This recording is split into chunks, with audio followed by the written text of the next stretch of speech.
Okay, second video. This is the Otari MX5050. They've got damage in transit, and on the transformer here there's a strap, metal strap right there, and that runs through a plate on the front, right through there. Not a great design, 'cause there's a lot of weight to this.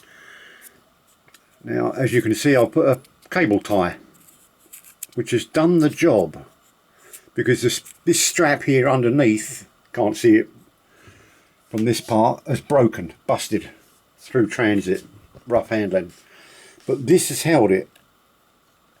It's in there, hard to see it really, but that's got it. That's not going anywhere. So I've left a piece in case it ever needs tightening a little tighter, but basically just trying to get this up and running. So my next job here is the fast forward and play aren't working. I think it's got something to do with this board. So I'm not that technical, but I've just been in touch with a guy who is, and he's going to have a look at it for me. But I've basically done the jobs, which were adjust the reel tables. Done both of those. Second one was easy. That moved forward on its own just about. Once I unloosened the couple of Allen screws in there. Yeah, I'll probably see them just in there. And I checked the subframe. The bolts of that, they were all tight. It's not as if the whole motor had moved back. It was this piece, the reel table shaft. So yeah, so there you have it. Transformer back in place.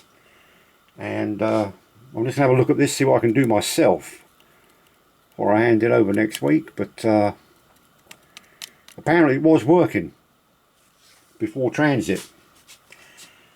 And I didn't pay much for this at all, because the guy didn't know what he had. And so I picked it up really cheap. Extremely cheap, actually. In fact, it's got the side panels, and if I sell the side panels, I've got half my money back. The side panels sell for about 115 a set, and I much prefer rack handles. I like everything to be racked. Very much into that. I'm not into all this wood stuff, and yeah, so there you have it. Cable tie your transformer back into position.